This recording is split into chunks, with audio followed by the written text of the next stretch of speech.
Il 1961 è un anno importante per la storia della musica italiana ed è importante anche perché nasce il secondo canale della televisione di Stato. Festival di Sanremo di quell'anno vince in modo straordinario un grande artista melodico, Luciano Tajoli, che ha vissuto per un lungo periodo a Lido di Camaiore. Proprio dietro le nostre spalle c'era il suo appartamento.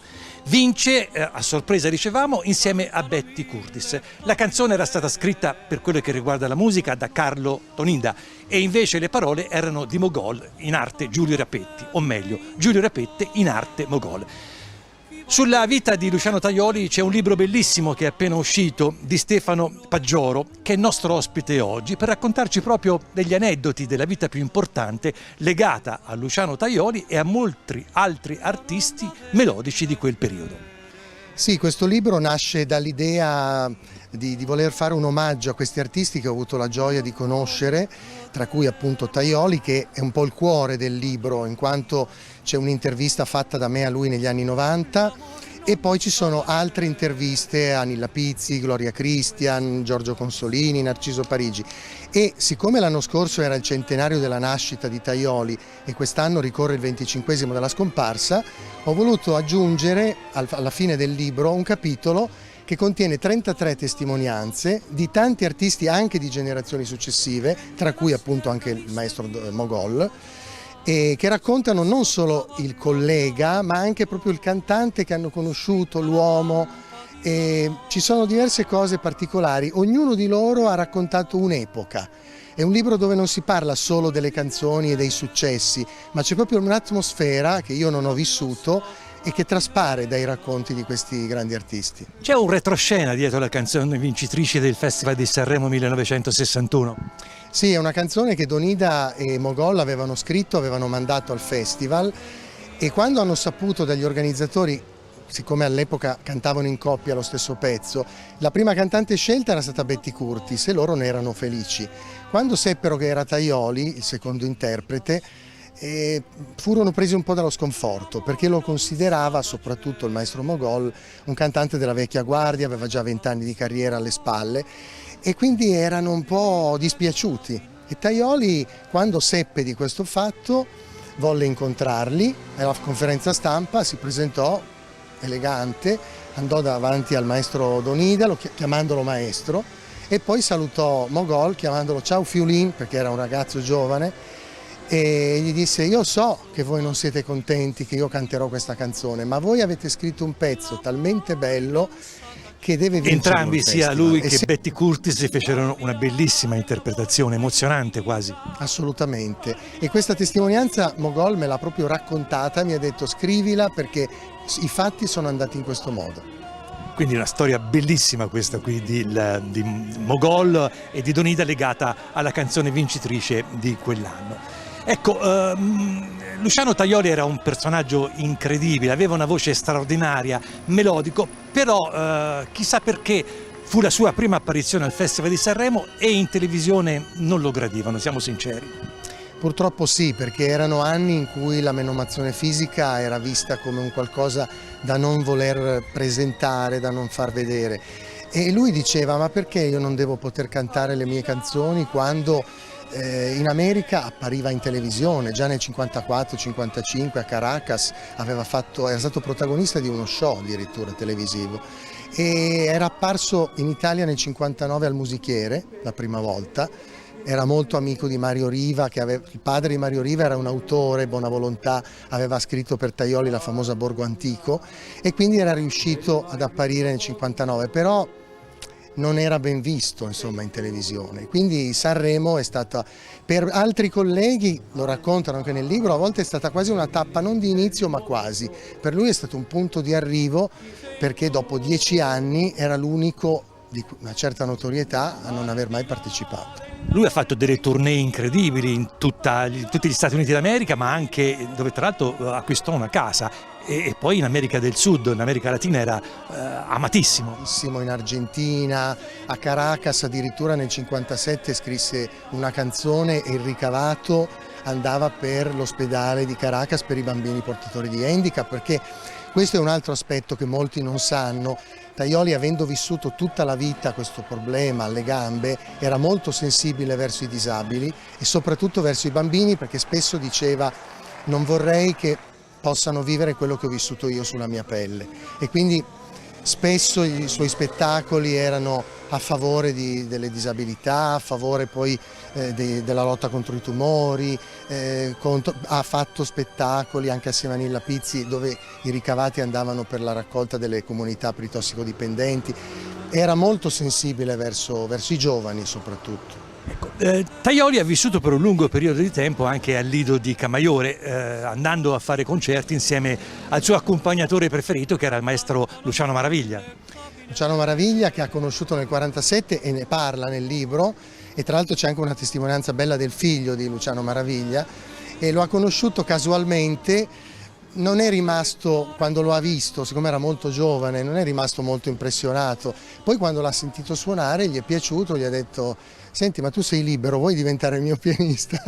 E c'è stato un sodalizio artistico di 25 anni, hanno scritto canzoni assieme, hanno girato il mondo assieme, tant'è che lui diceva: ho vissuto quasi più con Maraviglia che non con mia moglie. E ha scritto le colonne sonore per i film musicali, insomma un legame fortissimo. I due grandi pianisti sono stati Luciano Maraviglia e Sante Palumbo, poi dagli anni 70 in poi. Un valzer Bizet.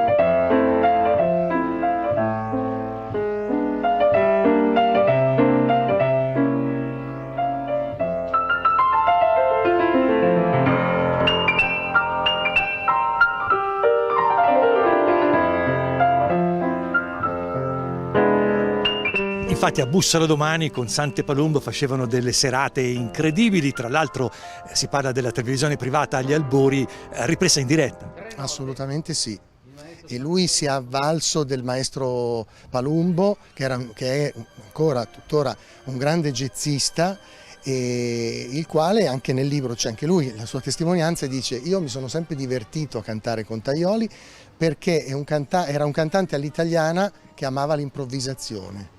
Mi diceva: guarda che io stasera in quella canzone lì facilmente salterò una battuta, guarda che in quel punto là poi rallenterò. E lui dice: per me era un grande divertimento accompagnare un cantante all'italiana come Luciano. Hai intervistato molti cantanti della sua epoca, ma non soltanto. Che cosa ti hanno raccontato a proposito di Luciano Tajoli? Tante cose, da Donatella Rettore, che mi ha parlato di quando ha visto Tajoli bambina, perché il padre era un grande ammiratore di Luciano. Poi c'è una bellissima testimonianza di Gigliola Cinquetti che racconta della tournée fatta con Tajoli in Giappone, dove lei era la cantante vincitrice di Sanremo di Non ho l'età di quell'anno, e Tajoli diceva: ma la star sono io, e lei diceva: ma no, io ho appena vinto Sanremo. No, tu sei solo una ragazzina.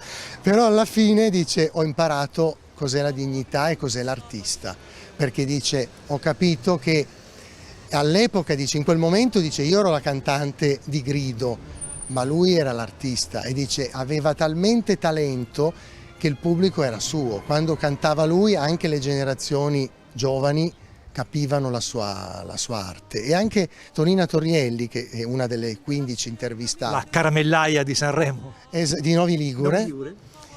Anche lei mi ha detto: quando Tajoli era sul palco aveva un carisma che non potevi non ascoltarlo con attenzione. Dice: un suo gesto, un suo ritardo, un sospiro, e c'è molto racconto proprio dell'artista ma anche dell'uomo. Era la voce o era l'interpretazione che colpiva il cuore delle persone? Io credo l'interpretazione, perché di voci belle in quegli anni ce ne sono state tante, e quindi uno poteva preferire una voce rispetto a una... Consolini, Gino Latilla, Giacomo Rondinella, Claudio Villa. Esatto, però Tajoli riusciva a immedesimarsi talmente tanto nel testo della canzone che riusciva a dare un'interpretazione che arrivava al pubblico. Anche Tullio De Piscopo, un grandissimo jazzista e autore di musiche bellissime, ha lodato l'operato di Tajoli. Sì, perché lo ha conosciuto quando era ragazzino in una festa di piazza nel suo paese, e poi dice: io sognavo l'America e non avrei mai saputo che nel 59, ragazzino, in questa festa di piazza dove ho visto Tajoli, poi negli anni 70 io sarei andato la prima volta in America proprio in una tournée di Tajoli con Sante Palumbo, e lo racconta nel libro, ha un grande ricordo di grande affetto anche verso Luciano Tajoli. Luciano Tajoli, abbiamo detto, era lombardo, se non sbaglio, giusto? Però lui aveva diverse soluzioni dove vivere, la Versilia in primis, la Lucchesia nelle colline straordinarie, poi aveva scelto anche una residenza negli Stati Uniti. Sì, lui è milanese, nato a Milano, ha vissuto a Milano per tanti anni, poi un periodo ha vissuto a Roma, poi con Maraviglia si è innamorato della Versilia, dal 52 a Monte Carlo di Lucca, dove poi aveva anche un'azienda che produceva olio e vino, e poi è venuto in questa bellissima Lido di Camaiore, in questa casa che vediamo alle nostre spalle dagli anni 70, e poi negli anni 80, fine anni 80, acquistò una casa a Miami, e mi ricordo che mi disse in una delle tante telefonate, dice: io e mia moglie sverniamo a Miami, un po' perché ha un clima meraviglioso e un po' perché, dice, partiamo prima di Natale, torniamo ad aprile, in modo che il Festival di Sanremo è passato, dice, siccome nelle rievocazioni rarissimamente mi coinvolgono, dice, quando torniamo io non ci penso più. E aveva una nota di nostalgia, di malinconia questa frase, la ricordo ancora come fosse ora. La soffriva, secondo il tuo punto di vista, questa situazione? La soffriva perché lui diceva: ma perché io devo essere sempre tenuto in disparte?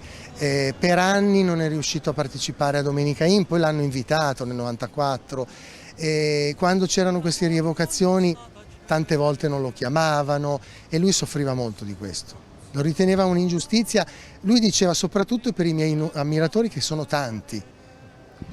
Sicuramente la canzone che lo portò al successo fu la vittoria al Festival di Sanremo, però c'ha tanti altri motivi e canzoni, Tajoli, che sono da ricordare ancora oggi. Sì, da Balocchi e Profumi, che è stata la prima che ha cantato da bambino, al suo rilancio della canzone Mamma, poi Scrivimi, che tra l'altro dà il titolo al mio libro, perché l'idea è stato un grande successo di Tajoli, e poi dai racconti di questi artisti è quasi come se loro mi avessero voluto suggerire: scrivi qualcosa di me. Allora l'idea è stata: titoliamolo Scrivimi, perché è quasi un voler sottolineare questa, perché purtroppo in Italia questo genere di musica è stato dimenticato, e anche i pochi ormai rimasti sono completamente dimenticati e non vengono più ricordati. Come ti sei avvicinato, essendo di un'altra generazione, a Luciano Tajoli al punto da scrivere di lui?